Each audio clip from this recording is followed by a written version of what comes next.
আসসালামু আলাইকুম। আমন্ত্রণ বাংলা ভিশন সংবাদে আপনাদের সাথে আছি আমি শফিক রায়হান। শুরুতেই বিআরবি কেবলস সংবাদ শিরোনাম। কুমিল্লার ঘটনায় ইকবাল সহ 4 জন 7 দিনের রিমান্ডে। পীরগঞ্জে গুজব ছড়িয়ে হামলার স্বীকারোক্তি অন্যতম হোতা সৈকতের। এ পর্যন্ত গ্রেফতার 58 জন। রাজধানী সহ বিভিন্ন স্থানে সনাতন ধর্মাবলম্বীদের গণ অনশন। সংখ্যালঘু নির্যাতনের ঘটনায় সাবেক বিচারপতির নেতৃত্বে কমিশন গঠন সহ 11 দফা দাবি। পূজা মণ্ডপে হামলার নেপথ্যে সব জানা গেছে, জানিয়েছেন স্বরাষ্ট্রমন্ত্রী। জড়িতদের দ্রুত বিচার আইনের আওতায় আনার আশ্বাস আইনমন্ত্রী। জনদুর্ভোগ থেকে দৃষ্টি সরাতে সাম্প্রদায়িক সম্প্রীতি নষ্ট করছে সরকার, মন্তব্য মির্জা ফখরুলের। একটি দেশ থেকে সুবিধা নিতেই এ ঘটনা, অভিযোগ বিএনপি নেতাদের। কক্সবাজারে মুহিবুল্লাহ হত্যায় কিলিং স্কোয়াডের সদস্য আজিজুল সহ গ্রেফতার আরও 3 জন। রোহিঙ্গা ক্যাম্পে মাদ্রাসায় 7 হত্যার ঘটনায় আটক 8 জন।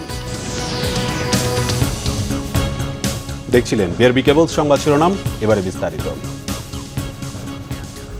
কুমিল্লার ঘটনায় ধর্মীয় অনুভূতিতে আঘাতের মামলায় ইকবাল হোসেন সহ 4 জনের 7 দিনের রিমান্ড মঞ্জুর করেছে আদালত। শনিবার দুপুর 12টার দিকে কুমিল্লার সিনিয়র জুডিশিয়াল ম্যাজিস্ট্রেট মিথিলা জাহান নিপার আদালতে তোলা হয় আসামিদের। জোরদার করা হয় নিরাপত্তা। তাদের 10 দিনের রিমান্ডের আবেদন করে পুলিশ। আদালত 7 দিনের মঞ্জুর করেন। এর আগে শুক্রবার প্রাথমিক জিজ্ঞাসাবাদে কুমিল্লার পূজা মণ্ডপে পবিত্র কোরআন রাখার কথা স্বীকার করে ইকবাল হোসেন। বৃহস্পতিবার রাতে কক্সবাজার সমুদ্র সৈকত এলাকার সুগন্ধা পয়েন্ট থেকে ইকবালকে আটক করে পুলিশ।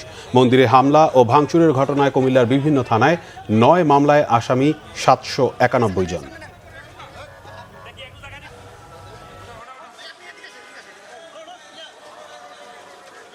ইকবাল তাকে আদালত 7 দিনের রিমান্ড মঞ্জুর করেছে এবং অন্য আসামি যাদেরকে আমরা এখান থেকে ধরেছি, ফয়সাল, হুমায়ুন আর ইকরাম, এদেরকেও 7 দিন, প্রত্যেকে 7 দিন করে আমাদের আদালত রিমান্ড মঞ্জুর করেছে। ইকবাল স্বীকার করেছে, প্রাথমিকভাবে আমাদের কাছে স্বীকার করেছে, কিন্তু এটা তো একটা অধিকতর তদন্তের প্রয়োজন আছে। এর পিছনে কারা জড়িত, একটা অনেক কিছু জড়িত আছে। আমরা এই জিনিসগুলো উত্তর খুঁজছি। এদিকে সম্প্রীতি বিনষ্ট করার উদ্দেশ্যে এই সামাজিক যোগাযোগ মাধ্যমে গুজব ছড়িয়ে রংপুরের পীরগঞ্জের বড় করিমপুর গ্রামে হামলা ও অগ্নিসংযোগ করা হয়েছিল বলে জানিয়েছেন র্যাবের আইন ও গণমাধ্যম শাখার পরিচালক কমান্ডার খন্দকার আল মঈন। ঘটনার অন্যতম হোতা সৈকত মণ্ডলকে সহযোগী সহ গ্রেফতারের পর এমন তথ্য দেন তিনি। সৈকত তার নেতৃত্ব প্রতিষ্ঠার জন্যই সামাজিক যোগাযোগ মাধ্যমে গুজব ছড়িয়েছে বলে দাবি র্যাবের। 17 অক্টোবর সামাজিক যোগাযোগ মাধ্যমে ধর্মীয় অবমাননাকর পোস্টকে কেন্দ্র করে রংপুরের পীরগঞ্জের বড় করিমপুর গ্রামে হামলা করে দুর্বৃত্তরা। এই ঘটনার 3টি মামলায় কয়েকজনকে গ্রেফতার করলেও ধরাছোঁয়ার বাইরে থেকে যায় গুজব ছড়ানোর অন্যতম হোতা। 22 অক্টোবর শুক্রবার রাতে পীরগঞ্জে হামলার অন্যতম হোতা সৈকত মণ্ডল ও তার সহযোগী রবিউল ইসলামকে টঙ্গী থেকে গ্রেফতার করে র্যাব। সৈকত মণ্ডলের ফেসবুক পেজে দেয়া উস্কানিমূলক পোস্টে হামলা ও অগ্নিসংযোগের অন্যতম কারণ। সংবাদ সম্মেলনে এমন দাবি র্যাবের। উক্ত হামলা ও অগ্নিসংযোগে অংশগ্রহণে জনসাধারণকে উদ্বুদ্ধ করে তার নেতৃত্বে বেশ কয়েকজন এই হামলায় সরাসরি অংশ নেয়। তার মধ্যে একটি লিডারশিপ অ্যাটিটিউড রয়েছে, যেটা আমরা বলেছি যে তার ফেসবুক পেজে ফলোয়ার বাড়ানোর একটি আকাঙ্ক্ষা, এবং সে বিভিন্ন সময় বিভিন্ন দলে নিজেকে পরিচয় দেওয়ার চেষ্টা করে। অ্যাকচুয়ালি তার কোনো দলে কোনো পদ নেই। সৈকত মণ্ডলের নির্দেশে তার ফেসবুক ফলোয়ার রবিউল ইসলাম মসজিদের মাইকে ঘোষণা দিয়ে হামলার জন্য লোকজন জড়ো করেন বলে জানান র্যাব কর্মকর্তা। মাইকিংয়ের ভাষা আমরা যেগুলো পেয়েছি, যে এখানে পরিতোষের কথা বলা হয়েছে, যে সে আমাদের কাবাঘরকে করে সে পোস্ট দিয়েছে, আপনারা সবাই জড়ো, ইসলামী জনতা, তৌহিদি জনতা জড়ো, এরকম কিছু কথাবার্তা সে বলেছে। আমরা সবাই এখানে একসাথে হয়েছি, আপনারা সবাই আসেন, এই ধরনের বক্তব্য মাইকে তখন কন্টিনিউ চলছিল। সৈকত মণ্ডল আগেও সামাজিক যোগাযোগ মাধ্যমে বিভিন্ন উস্কানিমূলক বক্তব্য পোস্ট করত বলে জানায় র্যাব। জিয়া খান, বাংলা ভিশন, ঢাকা। স্বাভাবিক জীবনে ফিরছেন রংপুরের পীরগঞ্জে সহিংসতায় ক্ষতিগ্রস্তরা। সরকারি বেসরকারি সাহায্যে আবারও ঘুরে দাঁড়ানোর চেষ্টা তাদের। ঘটনাস্থল ঘুরে দেখেছেন ত্রাণ প্রতিমন্ত্রী। এ পর্যন্ত এই ঘটনায় 3 মামলায় মোট গ্রেফতার করা হয়েছে 58 জনকে। আর ঘটনার কারণ খতিয়ে দেখছে জেলা প্রশাসনের তদন্ত কমিটি। দুর্বৃত্তদের আগুনে পুড়ে যাওয়া গ্রামগুলো অনেকটাই বদলে গেছে। ধ্বংসস্তূপ সরিয়ে গড়ে তোলা নয়া বসত বাড়িতে ফিরেছে প্রাণ। দলে দলে বড় করিমপুরে সহিংসতায় ক্ষতিগ্রস্তদের পাশে দাঁড়িয়েছে স্বজনসহ পাশের গ্রামের মানুষও। সহযোগিতার জন্য সরকারের প্রতি কৃতজ্ঞতা জানিয়েছেন অসহায়রা। এখন মনে করি এনজিও থেকে সরকার থেকে আমাকে যেটা অনুদান দিচ্ছে আমি তাতে খুব অনেক এখন বর্তমানে ভালো চলতেছি। সরকার আমাদের পাশে দাঁড়াইছে, এখন আমাদের ঘুরে দাঁড়ানোর সময়। উন্নতিমান হতেছে, ভালোই হতেছে, সাহায্য অনুদান ভালো মতন পাওয়া যাইতেছে, বাড়িঘরও ভালো হতেছে, সাথে সাথে সগি হতেছে। আমি খুব অশান্তিতে আসছিলাম, এখন আমি যে পরিস্থিতি দেখতেছি, যে সহযোগিতা করতেছে সরকার মহোদয়, আমি খুব শান্তি, আমি তাকে ধন্যবাদ করি। শনিবার ঘটনাস্থল ঘুরে দেখেন ত্রাণ প্রতিমন্ত্রী ডাক্তার এনামুর রহমান। এ সময় তিনি বলেন, আর কোনো শঙ্কা নেই। সবাই হাসি খুশি রান্না করছে এবং সবাই সকালবেলা রান্না করে খাওয়া দাওয়া করেছে। ছেলে মেয়ে নিয়ে তাদের কোনো সমস্যা নাই। আমি তো মনে করি যে আজকেই তারা স্বাভাবিক জীবনে ফিরে গেছে। এদিকে ঘটনার কারণ খতিয়ে দেখছে জেলা প্রশাসনের তদন্ত কমিটি। আর সংখ্যালঘুদের নিরাপত্তা নিশ্চিত সহ অপরাধীদের আইনের আওতায় আনতে শক্ত অবস্থানে পুলিশ। জিজ্ঞাসাবাদ চলছে, 4জন ইতিমধ্যে স্বীকারোক্তিমূলক জবানবন্দি দিয়েছে। তো আমাদের কাজ চলমান রয়েছে, আমরা চেষ্টা করছি যত দ্রুত সম্ভব প্রকৃত অপরাধীদের আইনের আওতায় এনে বিচারের কাঠগড়ায় দাঁড় করানোর জন্য। 5 কার্য দিবসের কথা তদন্ত কমিটিকে বলা হয়েছে, তারা রিপোর্ট দিতে। তারা এই ঘটনার কারণ এবং কিভাবে হলো, কোন কোন ক্ষেত্রে এই ঘটনাটা কিভাবে ঘটলো, এই সকল বিষয়গুলো তারা এই কমিটিতে আনবে। রবিবার ঘটে যাওয়া সহিংসতার পর থেকে এ পর্যন্ত গ্রেপ্তার হয়েছে 58 জন, রিমান্ডে নেওয়া হয়েছে 37 জনকে। সহিংসতার আগুনে পুড়ে যাওয়া ঘরগুলো নতুন করে তৈরি হচ্ছে ঠিকই, কিন্তু ক্ষতিগ্রস্তদের মনের ক্ষত থেকে যাচ্ছে। আর কোনো ঘটনায় যাতে করে সম্প্রীতির বন্ধন ভেঙে না যায়, এমন প্রত্যাশা সবার। জুয়েল আহমেদ, বাংলা ভিশন, পীরগঞ্জ, রংপুর। সংখ্যালঘু নির্যাতনের ঘটনায় সাবেক বিচারপতির নেতৃত্বে কমিশন গঠনের দাবি জানিয়েছে বাংলাদেশ হিন্দু বৌদ্ধ খ্রিস্টান ঐক্য পরিষদ। আজ শাহবাগে এক অনশন কর্মসূচি থেকে 11 দফা দাবি জানানো হয়। ধর্মীয় সম্প্রীতি পুনরুদ্ধারের জন্য রাজনৈতিক নেতাদের গুরুত্বপূর্ণ ভূমিকা রাখার আহ্বান জানানো হয় সমাবেশ থেকে। দেশের বিভিন্ন স্থানে পূজা মণ্ডপে হামলা, ভাঙচুর ও অগ্নিসংযোগের প্রতিবাদে রাজধানীর শাহবাগে গণ অনশন এবং বিক্ষোভ কর্মসূচি পালন করেছে বাংলাদেশ হিন্দু বৌদ্ধ খ্রিস্টান ঐক্য পরিষদ। সমাবেশে যোগ দিতে রাজধানীর বিভিন্ন এলাকা থেকে মিছিল নিয়ে জড়ো হন ঐক্য পরিষদের নেতাকর্মীরা। কর্মসূচির সাথে একাত্মতা প্রকাশ করেন রাজনীতিবিদ, শিক্ষক, বুদ্ধিজীবী সহ বিশিষ্টজনরা। বিচার হচ্ছে এটার জন্য একটা ধাপ্পাবাজি যে পরিণত না হয়। যারা আক্রমণে এসেছিল, আমি ইস্কনের নিচে বিভিন্ন একই প্রশ্ন করেছি, এদেরকে আপনারা চিন্তা করেছেন? এরা কি বোরকা পরে এসেছিল? এরা কি হিজাব দিয়ে এসেছিল যে চিনতে পারেন নাই? কুমিল্লার যিনি ভারপ্রাপ্ত কর্মকর্তা ছিলেন থানার, তার বিরুদ্ধে কি পদক্ষেপ নেওয়া হয়েছে? আজকে আমি মনে করি যে সারা দেশে যে ঘটনা ঘটেছে তার একজন মূল হোতা ওই থানার একজন যে ভারপ্রাপ্ত কর্মকর্তা ছিলেন তিনি। করজোড়ে আপনাদের কাছে ক্ষমা চাই, আপনাদের জীবন রক্ষা করতে পারিনি, আপনাদের মন্দির রক্ষা করতে পারিনি, আপনাদের সম্পদ রক্ষা করতে পারিনি, আর তার মানে হচ্ছে আমরা বাংলাদেশের অস্তিত্বই রক্ষা করতে পারছি না। গণ অনশন কর্মসূচিতে সাম্প্রদায়িক হামলার প্রতিবাদ জানানোর পাশাপাশি জড়িতদের শাস্তি নিশ্চিতে 11 দফা দাবি জানানো হয়। বিভিন্ন জেলায় সংগঠিত সাম্প্রদায়িক সহিংসতার তদন্তে মাননীয় সুপ্রিম কোর্টের অবসরপ্রাপ্ত বিচারপতির নেতৃত্বে বিচার বিভাগীয় তদন্ত কমিশন গঠনের জন্য সরকারের কাছে জোর দাবি জানাচ্ছে। প্রশাসনের একটি অংশের নিষ্ক্রিয়তার জন্য বারবার এমন ঘটনা ঘটছে, অভিযোগ তাদের। প্রশাসনের ভিতরে ঘাপটি মেরে থাকা কিছু সাম্প্রদায়িক কর্মচারী ইচ্ছাকৃত নিষ্ক্রিয়। শুধু বাংলাদেশ থেকে না, এই আন্দোলন কিন্তু সারা বিশ্ব থেকেই করবে, কারণ আমাদের ইসকনের সংগঠন পৃথিবীর সব দেশেই আছে। তারা কিন্তু বসে থাকবে না। কর্মসূচির সাথে সংখ্যালঘুদের নিরাপত্তা নিশ্চিতে দাবিও জানানো হয়। S M Foyez, Bangla Vision, Dhaka. এদিকে কুমিল্লার ঘটনায় দেশের বিভিন্ন স্থানে হিন্দু সম্প্রদায়ের ওপর হামলার প্রতিবাদে রাজধানীর বাইরে সারা দেশে গণ অনশন করেছে বাংলাদেশ হিন্দু বৌদ্ধ খ্রিস্টান ঐক্য পরিষদ। দেশের বিভিন্ন জায়গায় সাম্প্রদায়িক হামলার ঘটনায় চট্টগ্রামের আন্দারকিল্লা মোড়ে সমাবেশ করে হিন্দু বৌদ্ধ খ্রিস্টান ঐক্য পরিষদ। এতে পরিষদের সাধারণ সম্পাদক অ্যাডভোকেট রানা দাস গুপ্ত বলেছেন, নিরপেক্ষ তদন্তের মাধ্যমে সাম্প্রদায়িক হামলাকারী ও তাদের পেছনে থাকা চক্রান্তকারীদের অবিলম্বে গ্রেফতার করে শাস্তি নিশ্চিত করতে হবে। বস্তুনিষ্ঠ নিরপেক্ষ তদন্তের মাধ্যমে সাম্প্রদায়িক হামলাকারী ও তাদের পেছনে থাকা চক্রান্তকারীদের অনতিবিলম্বে গ্রেফতার করে বিশেষ ক্ষমতা আইন, সন্ত্রাস দমন আইনের আওতায় এনে বিশেষ ট্রাইব্যুনাল গঠন করে দ্রুততম সময়ে তাদের শাস্তি নিশ্চিতের জন্য আমরা সরকারের কাছে জোর দাবি জানাচ্ছি। প্রতিবাদ সভা ও গণ অবস্থান পালন করেছে হিন্দু বৌদ্ধ খ্রিস্টান ঐক্য পরিষদ ময়মনসিংহ জেলা ও মহানগর শাখা। এ সময় বক্তারা সহিংসতাকারীদের বিরুদ্ধে সরকারের জিরো টলারেন্স ঘোষণার দ্রুত বাস্তবায়নের দাবি জানান। বরিশাল নগরীর অশ্বিনী কুমার টাউন হল চত্বরে কর্মসূচি পালন করে বিভিন্ন সংগঠনের নেতারা। সাতক্ষীরার শহীদ আব্দুর রাজ্জাক পার্কে গণ অনশন, অবস্থান কর্মসূচি ও বিক্ষোভ মিছিল করে হিন্দু বৌদ্ধ খ্রিস্টান ঐক্য পরিষদ। ঘটনায় জড়িতদের গ্রেফতার সহ দৃষ্টান্তমূলক শাস্তির দাবি জানান বক্তারা। এদিকে হিন্দু বৌদ্ধ খ্রিস্টান ঐক্য পরিষদ দিনাজপুর জেলা শাখার গণ অনশনে বক্তারা সকল ধর্মের নাগরিকদের নিরাপত্তা নিশ্চিতের দাবি জানান। বিক্ষোভ মিছিল হয়েছে পাবনা ও জামালপুরে। এছাড়া একই ইস্যুতে প্রতিবাদ কর্মসূচি পালন হয়েছে টাঙ্গাইল, রাঙামাটি, গোপালগঞ্জ, বগুড়া, জয়পুরহাট, খাগড়াছড়ি ও ঝালকাঠি সহ দেশের বিভিন্ন জেলায়।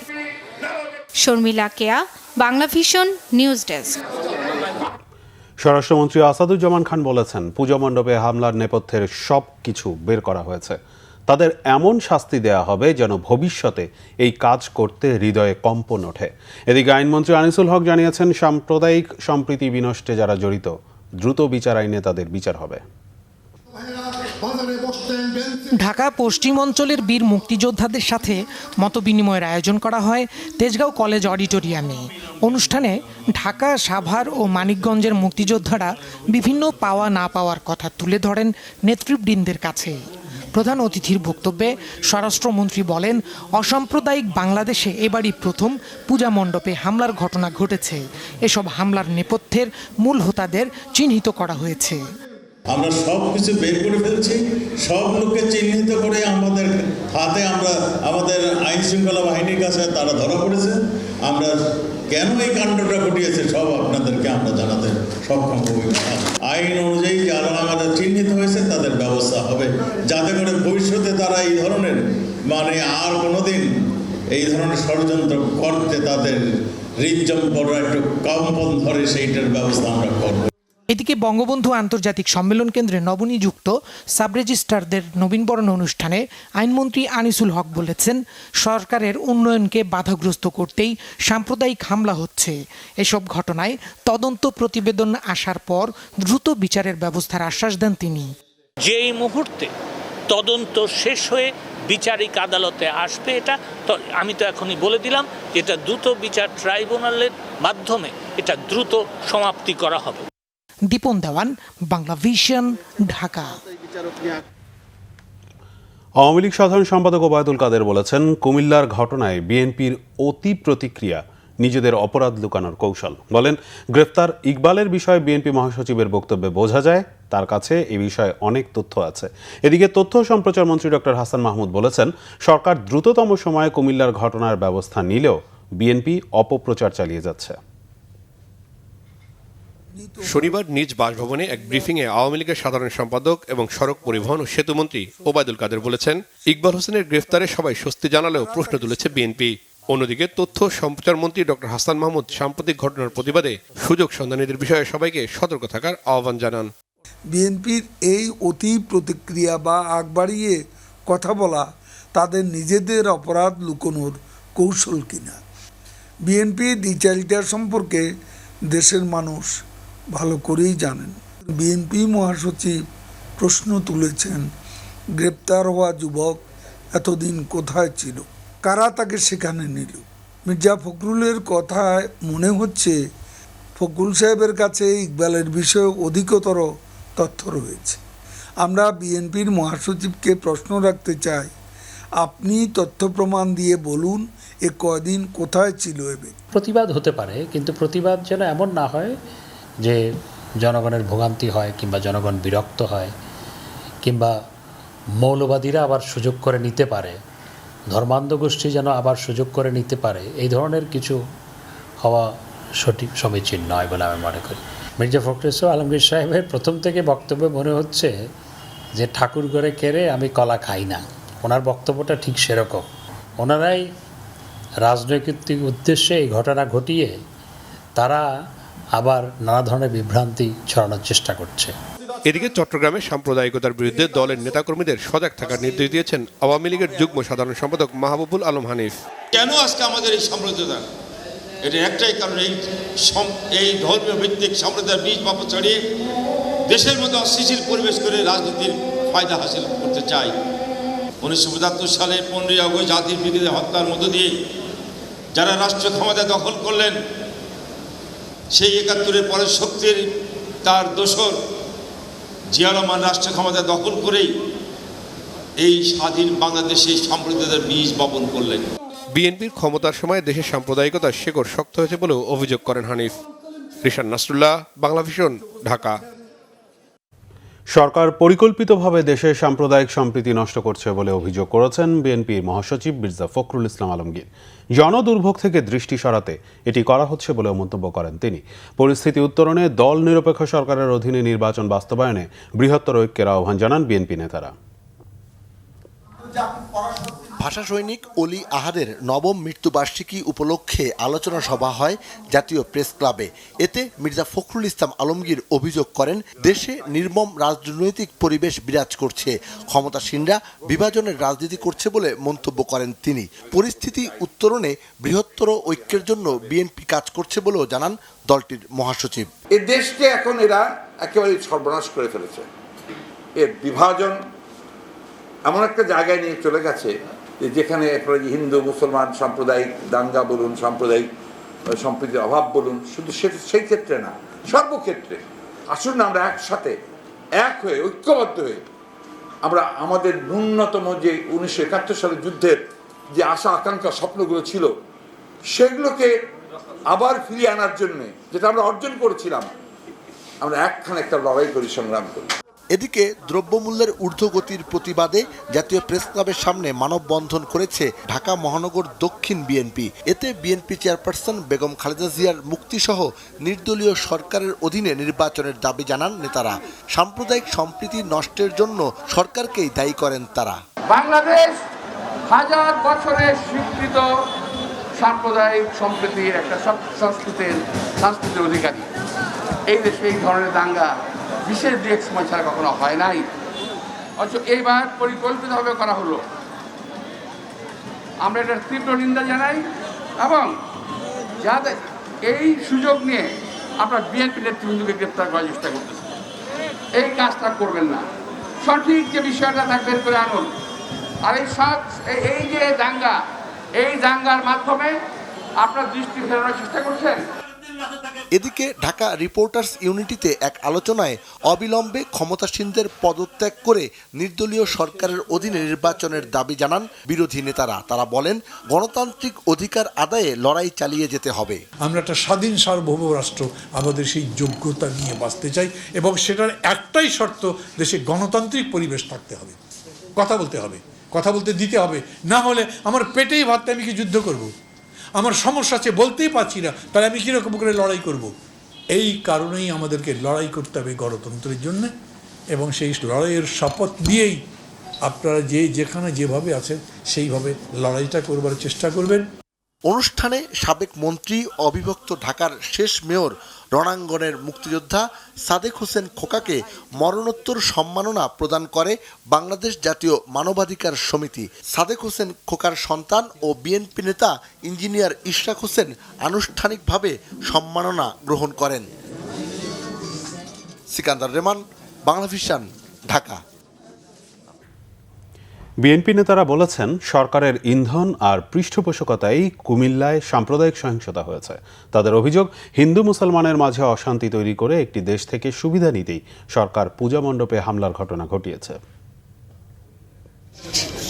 শারদীয় দুর্গাপূজার সময় হামলায় ক্ষতিগ্রস্ত কুমিল্লা সিটি কর্পোরেশন এলাকার কাপুরিয়াপট্টি চান্দময়ী রক্ষাকালী মন্দির পরিদর্শন করে বিএনপির একটি প্রতিনিধি দল। এ সময় তারা ক্ষতিগ্রস্ত মন্দির ঘুরে দেখেন এবং হিন্দু ধর্মাবলম্বীদের সাথে কথা বলেন। পরিদর্শন শেষে সাংবাদিকদের বিএনপির স্থায়ী কমিটির সদস্য গয়েশ্বর চন্দ্র রায় বলেন, সাম্প্রদায়িক হামলার জন্য সরকারের উচিত ব্যর্থতা স্বীকার করা। ব্যাপক ক্ষতি সাধন করা হয়েছে, সুতরাং সরকার হয় স্বীকার করবে ব্যর্থতা, যে তারা সময় মতো ব্যবস্থা নেয়নি। আর যদি ব্যর্থতা স্বীকার না করে, আমি আমার ভাষায় আপনাদের সামনে থেকে বলতে দেব, তাহলে সরকার ইন্ধনদাতাদের একজন। এদিকে ঢাকা রিপোর্টার্স ইউনিটি মিলনায়তনে এক আলোচনায় বিএনপির স্থায়ী কমিটির সদস্য ডক্টর খন্দকার মোশাররফ হোসেন অভিযোগ করেন, বিএনপি যখন আন্দোলনের কৌশল ও কর্মসূচির প্রস্তুতি নিচ্ছে, তখন জনগণের দৃষ্টিকে ভিন্ন খাতে নিতেই সাম্প্রদায়িক সহিংসতা ঘটানো হয়েছে। যাকে ধরা হয়েছে তাকে বলা হচ্ছে অপরিচিত, সে প্রতিবন্ধী ইত্যাদি, তো তাকে কক্সবাজারে গিয়ে অ্যারেস্ট করেছে। তার কি সামনে আসলে এটা ছিল জনগণের দৃষ্টি অন্য খাতে প্রবাহিত করার জন্য এবং এখানে হিন্দু মুসলমানের মধ্যে একটা অশান্তি সৃষ্টি করে অন্য দেশের রাজনীতিকে তারা সুবিধা নেওয়ার জন্য এই যৌথ প্রযোজনায় এই নাটকটা করা হয়েছে। কিন্তু নাটকটাতে ক্ষতি হয়েছে সরকারের, ধরা পড়েছে সরকারের।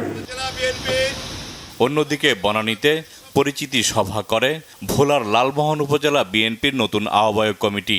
এতে বিএনপির ভাইস চেয়ারম্যান অবসরপ্রাপ্ত মেজর হাফিজ উদ্দিন আহমদ বলেন, সাম্প্রদায়িক মারামারি কাটাকাটি জনগণ পছন্দ করে না। প্রত্যেকেই যেন তাদের ধর্ম পালন করতে পারে, সেজন্য সবারই সচেষ্ট থাকা উচিত। তিনি বলেন, বাংলাদেশকে অসাম্প্রদায়িক রাখতে সবাইকে কাজ করতে হবে। আবার একটা মুক্তিযুদ্ধ আমরা জাহাঙ্গীর আকন্দ, বাংলা ভিশন, ঢাকা। পররাষ্ট্রমন্ত্রী ডক্টর এ কে আব্দুল মোমেন বলেছেন, সাম্প্রদায়িক হামলার ঘটনায় বাংলাদেশ সরকারের পদক্ষেপে সন্তুষ্ট ভারত। সকালে সিলেটে ইলেকট্রনিক মিডিয়া জার্নালিস্ট অ্যাসোসিয়েশন কার্যালয় ঘুরে দেখে সাংবাদিকদের তিনি কথা জানান। আগামী জাতীয় নির্বাচন সামনে রেখে দেশকে অস্থিতিশীল করতে একটি গোষ্ঠী সাম্প্রদায়িক হামলার মতো অপতৎপরতা চালাচ্ছে বলেও মন্তব্য করেন পররাষ্ট্রমন্ত্রী। যে ভারতে যদি পূজা করে সরকার টাকা দেয়, একমাত্র বাংলাদেশ যেখানে আমরা সাহায্য করি, হ্যাঁ, সব ক্ষেত্রে আমরা সাহায্য করি, তারপরে দুর্ঘটনা হলে পরে খুবই দুঃখ লাগে। এটা শাস্তি যাদের যাদের পাওয়া, সবাইকে শাস্তি দেওয়া হবে। প্রধানমন্ত্রী যেসব অ্যাকশন নিয়েছেন এগুলো অত্যন্ত উন্নত বা খুব ভালো action. What else you want? তবে হ্যাঁ, ওখানে কিছু কিছু লোক বিভিন্ন মতাবলম্বী বিভিন্ন ধরনের প্রচারণা, কিছুটা বানোয়াট প্রচারণা করছেন, সেগুলো দুঃখজনক। বা সরকার বলেছে যে বাংলাদেশ সরকার যে সমস্ত আপনার ব্যবস্থা নিচ্ছে এটা অত্যন্ত উত্তম। প্রত্যাবাসন ও উত্থান ঠেকাতে রোহিঙ্গাদের শীর্ষ নেতা মহিবুল্লাহকে হত্যায় অংশ নেয় 5 অস্ত্রধারী সহ 19 দুর্বৃত্ত, জানিয়েছে পিবিআই। গ্রেফতার করা হয়েছে হত্যায় সরাসরি জড়িত আজিজুল হক সহ আরও 3 জনকে। শনিবার ভোরে উখিয়ার কুতুপালং লম্বাসিয়া পুলিশ ক্যাম্পের লোহার ব্রিজ এলাকা থেকে তাদের গ্রেফতার করা হয়। দুপুরে সংবাদ সম্মেলনে 14 নম্বর আর্মড পুলিশ ব্যাটালিয়ন এপিবিএনের অধিনায়ক নাইমুল হক জানান, কিলিং স্কোয়াডে 5 জন অস্ত্রধারী ছিল। তারা মাত্র 2 মিনিটেই মহিবুল্লাহ হত্যার মিশন শেষ করে পালিয়ে যায়। এই হত্যাকাণ্ডে বিভিন্ন পর্যায়ে মোট 19 জন রোহিঙ্গা সন্ত্রাসী অংশ নেয়। এটি একটি পূর্ব পরিকল্পিত হত্যাকাণ্ড বলেও জানিয়েছেন তিনি। এদিকে শুক্রবার রাতে উখিয়া রোহিঙ্গা ক্যাম্পের একটি মাদ্রাসায় হামলায় 7 জন নিহতের ঘটনায় এ পর্যন্ত 8 জনকে আটক করেছে আর্মড পুলিশ ব্যাটালিয়ন। তবে এ ঘটনায় এ পর্যন্ত কোনো মামলা হয়নি। কিলিং মিশনে অংশ নেয়া ধৃত আসামি আজিজুল হক জিজ্ঞাসাবাদে জানায়, মাস্টার মহিবুল্লাহকে হত্যার 2 দিন আগে অর্থাৎ 27 তারিখে রাত 10 ঘটিকার দিকে মরকজ পাহাড়ে একটি মিটিং হয়। উক্ত মিটিংয়ে কিলিং মিশনে অংশ নেওয়া ধৃত আসামি আজিজুল হক সহ আরও 4 জন উপস্থিত ছিল। তথাকথিত দুর্বৃত্তদের শীর্ষ পর্যায়ের নেতৃবৃন্দ মহিবুল্লাহকে হত্যার নির্দেশ দিয়েছে মর্মে উক্ত মিটিংয়ে আলোচনা করা হয়। বিশ্লেষকরা বলছেন, রোহিঙ্গা ক্যাম্পে সন্ত্রাস, সহিংসতা সহ নানা ধরনের অপরাধ বেড়ে যাওয়া শুধু দেশের নিরাপত্তা নয়, বরং বিঘ্নিত করতে পারে আঞ্চলিক নিরাপত্তাও। ক্যাম্পে নিরাপত্তা ও স্থিতিশীলতা রক্ষায় জাতিসংঘ সহ আন্তর্জাতিক সম্প্রদায়ের হস্তক্ষেপ কামনার পরামর্শ অভিবাসন বিশেষজ্ঞ আসিফ মুনিরের। আর রোহিঙ্গা শিবিরকে ঘিরে আন্তর্জাতিক অপতৎপরতার শঙ্কা অপরাধ বিজ্ঞানী অধ্যাপক হাফিজুর রহমান কার্জনের। কক্সবাজারের কুতুপালং, উখিয়া ও টেকনাফের মোট ৩৪টি শিবিরে বাস করছে মিয়ানমার থেকে জোরপূর্বক বাস্তুচ্যুত প্রায় ১২ লাখ রোহিঙ্গা। অল্প জায়গায় বিপুল সংখ্যক মানুষ গাদাগাদি করে বসবাস করায় এমনিতেই ঝগড়া, বিবাদ আর সহিংসতা লেগেই থাকে। দিনে সরকারি বিভিন্ন সংস্থা, উন্নয়নকর্মী ও গণমাধ্যম প্রতিনিধিদের ক্যাম্পে অবস্থানের অনুমতি থাকলেও রাতে তা নিষিদ্ধ। কেবল আইনশৃঙ্খলা রক্ষাকারী বাহিনীর কিছু সদস্যের উপস্থিতি থাকলেও রাতে ক্যাম্প জুড়ে সাধারণ রোহিঙ্গাদের মাঝে নেমে আসে অজানা আতঙ্ক। মাদক ব্যবসা ও অপহরণ সহ নানা অপরাধে যুক্ত সশস্ত্র সন্ত্রাসীদের হাতে নিহত রোহিঙ্গা নেতা মহিবুল্লাহ হত্যাকাণ্ড ও শুক্রবার সকালে দুর্বৃত্তদের গুলিতে ৭ জন নিহত হওয়ার পর সাধারণ রোহিঙ্গারা আছেন আরও বড় আতঙ্কে। অপরাধ বিজ্ঞানী ও ঢাকা বিশ্ববিদ্যালয়ের অধ্যাপক হাফিজুর রহমান কার্জনের মতে, রোহিঙ্গা ক্যাম্পে সন্ত্রাসী তৎপরতা বন্ধে সরকারকে এখনই কার্যকর পদক্ষেপ নিতে হবে। আর মাদক ব্যবসা সহ বিভিন্ন প্রভাব প্রতিপত্তি বিস্তারই সাম্প্রতিক সন্ত্রাস বেড়ে যাওয়ার মূল কারণ বলে মনে করেন অভিবাসন বিশেষজ্ঞ আসিফ মুনির। করোনাকালীন সময়ে যেহেতু সরকারি ত্রাণ তৎপরতা বলি, বেসরকারি ত্রাণ তৎপরতা, এমনকি আইন শৃঙ্খলা পরিস্থিতি নিয়ন্ত্রণের ক্ষেত্রেও কিছুটা শিথিলতা ছিল। এই সুযোগে তারা তাদের আধিপত্য বিস্তারের চেষ্টা করেছে। ড্রাগ পাচার থেকে শুরু করে মানব পাচার এবং অন্যান্য অপরাধ কর্মকাণ্ড, সেটার একটা অংশ এবং সেটার একটা ধারাবাহিকতা। ক্যাম্পটা বসবাস করার জন্য খুব বেশি সুস্থ পরিবেশ বলে আমার কাছে মনে হয় না, এবং আমরা প্রতিনিয়তই জানি যে সেখানে নারীরা এক ধরনের অপরাধ করছে, ছেলেরা এক ধরনের অপরাধ করছে, তারপরে যারা প্রাপ্তবয়স্ক তারাও, যাদের কর্মসংস্থান নেই তারাও নানা অপরাধে জড়িয়ে পড়ছে। রোহিঙ্গা ক্যাম্পে সাম্প্রতিক সহিংসতায় সন্ত্রাসীদের কাছ থেকে উদ্ধার করা হয় অস্ত্র। বিশেষজ্ঞদের মতে, ক্যাম্পে অস্ত্র সরবরাহ বেড়ে যাওয়ায় সম্পৃক্ত বড় ধরনের চক্র। রোহিঙ্গাদের মানবিক সহায়তা দেওয়ার ক্ষেত্রে দেশি বিদেশি বিভিন্ন প্রতিষ্ঠান এবং বিভিন্ন রাষ্ট্র সহায়তা করছে। রোহিঙ্গা ক্যাম্পে নিরাপত্তা বিধানের জন্য এখানে জাতিসংঘ সহ অন্যদের সাথেও এই ব্যাপারটি আলাপ করা যেতে পারে। রোহিঙ্গাকে কেন্দ্র করে একটা জটিল পরিস্থিতি হয়েছে, এবং সেটা শুধুমাত্র আমাদের দেশের জন্য না, এটা আঞ্চলিক, আমাদের যে দক্ষিণ পূর্ব এশিয়া, পুরো আঞ্চলিক স্থিতিশীলতাকে সেটা নষ্ট করতে পারে। রোহিঙ্গাদের প্রত্যাবাসন প্রক্রিয়ায় গতি বাড়ানোর পাশাপাশি সেখানকার নিরাপত্তা নিশ্চিতে ভারত ও চীনকে জোরালো কূটনৈতিক চাপ প্রয়োগের পরামর্শ বিশ্লেষকদের। মাইনুল শোভন, বাংলা ভিশন, ঢাকা। করোনা পরিস্থিতি স্বাভাবিক থাকলে জানুয়ারি থেকে ক্লাসের সংখ্যা বাড়ানো হবে, জানিয়েছেন শিক্ষামন্ত্রী ডক্টর দীপুমণি। চাঁদপুর শহরের বাবুরহাট এলাকায় পল্লী বিদ্যুৎ সমিতির নবনির্মিত কার্যালয়ের উদ্বোধন শেষে সাংবাদিকদের তিনি এ তথ্য জানান। ক্লাসের সংখ্যা বাড়াতে যাই তাহলে এত শিক্ষকও নাই এবং এত শিক্ষার্থীকে দেওয়ার, আর তারপরে শ্রেণীকক্ষে জায়গারও ব্যাপার আছে, স্বাস্থ্যবিধিও মানতে হবে, দূরত্ব বজায় রাখতে হবে। সেই কারণে আমরা এই মুহূর্তে পারছি না, কিন্তু এসএসসি এইচএসসি পরীক্ষা হয়ে যাবার পরে ইনশাল্লাহ যখন জানুয়ারি থেকে নতুন ক্লাস শুরু হবে, আমরা চিন্তা করছি এখন যে তখন থেকে, এবং যদি এই ভালো অবস্থাটাই চলতে থাকে, তখন থেকে আমরা চেষ্টা করব ক্লাসের সংখ্যা আরও বেশি বৃদ্ধি করতে। দেশে করোনায় আরও 9 জন মারা গেছেন। গত 24 ঘন্টায় এই 9 মৃত্যুতে দেশে মোট মৃত্যুর সংখ্যা দাঁড়িয়েছে 27,814 জন। মৃত্যুর হার 1.77%। শনিবার স্বাস্থ্য অধিদপ্তরের সংবাদ বিজ্ঞপ্তিতে জানানো হয় 15,002টি নমুনা পরীক্ষায় নতুন করে শনাক্ত হয়েছেন 278 জন। শনাক্তের হার 2%-এর নিচে 1.85%। সুস্থ হয়েছেন 294 জন। সুস্থতার হার 97.67%। মৃতদের মধ্যে 6 জন পুরুষ, 3 জন নারী। ঢাকা, রাজশাহী ও খুলনা বিভাগে 2 জন এবং সিলেট, রংপুর, ময়মনসিংহ বিভাগে 1 জন করে গত 24 ঘন্টায় করোনায় মারা গেছেন। তবে বরিশাল ও চট্টগ্রাম বিভাগে করোনায় কেউ মারা যাননি। যথাযথ স্বাস্থ্য সুরক্ষা না থাকায় কর্মক্ষেত্র থেকে অকালে ছিটকে পড়ছেন অসংখ্য নারী পোশাক কর্মী। বিশেষজ্ঞরা জানিয়েছেন, দীর্ঘদিন রোগ শোকে ভোগা স্বল্প আয়ের পোশাক কর্মীদের জন্য স্বাস্থ্য বীমা চালু হলে সুচিকিৎসা যেমন নিশ্চিত হবে, তেমনি বাড়বে উৎপাদনশীলতা। এ বিবেচনায় পোশাক কর্মীদের জন্য জরুরি ভিত্তিতে সামাজিক স্বাস্থ্য বীমা ব্যবস্থাপনা ইউনিট শিমু গঠনের তাগিদ দিয়েছেন সংশ্লিষ্টরা। আরও জানাচ্ছেন জিয়াল হক সবুজ। সাফিয়া বেগম দীর্ঘ 2.5 দশক পোশাক কারখানায় কাজ করলেও এখন তিনি বেকার।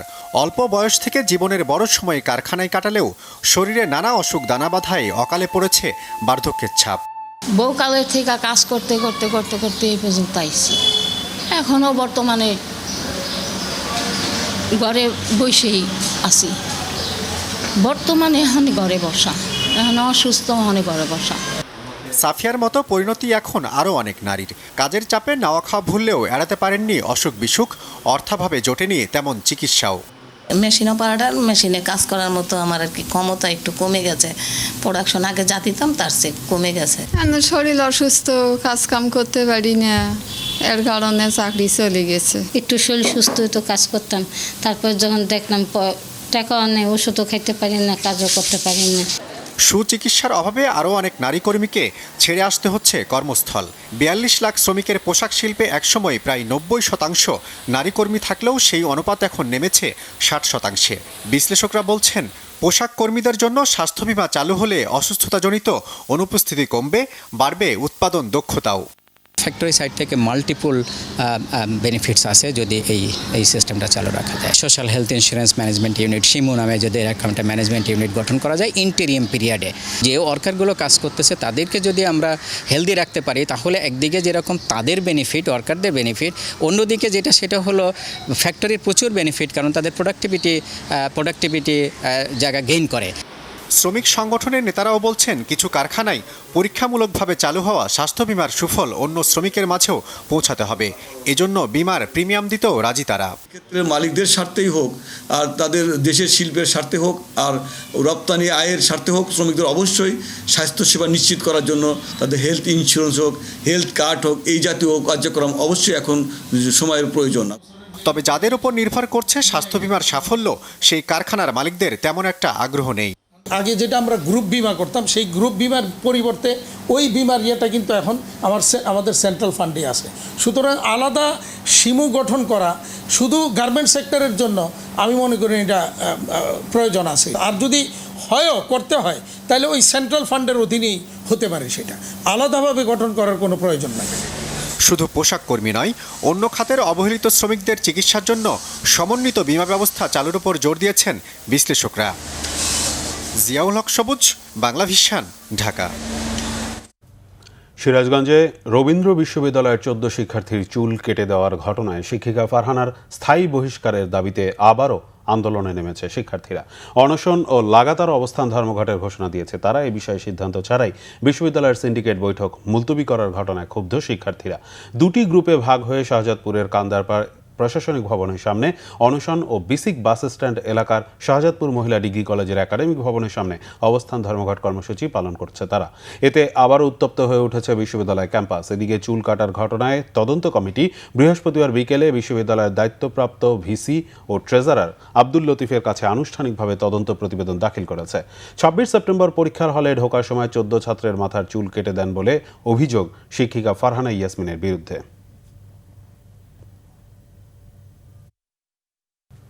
এবার ক্লেমন খেলার সংবাদ।